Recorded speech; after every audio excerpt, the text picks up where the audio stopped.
జై Shriram. Welcome to my YouTube channel. 81 question. హనుమంతుడు సముద్రమును లంఘించుటకు ఎక్కిన పర్వతం పేరేమిటి? మహేంద్ర పర్వతము. హనుమంతుడు సముద్రం దాటుతున్నప్పుడు విశ్రమించమంటూ ఆతిథ్యమిచ్చిన పర్వతం ఎవరు? మైనాకుడు పర్వతం. హనుమంతుని శక్తిని పరీక్షించుటకు దేవతలు సముద్రంలో నియమించిన నాగమాత పేరేమిటి? సురస.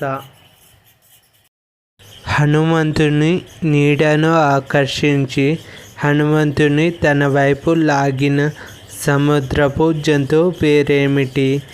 సింహిక. హనుమంతుడు లంఘించిన సముద్రము పొడవు ఎంత? 100 యోజనాలు.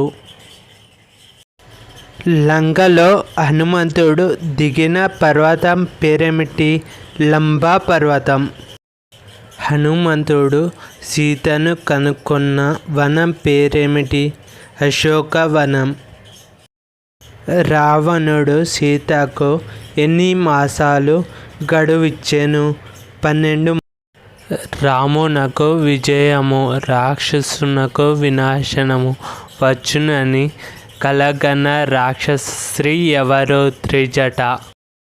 హనుమంతుడు చెట్టుపై దాగి ఉండి సీతకు వినబడినట్లు ఎవరి కథను వినిపించెను?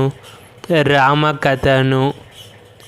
రామాయణం ప్రశ్నావళి 90 వరకు క్వశ్చన్స్ సమాప్తం. జై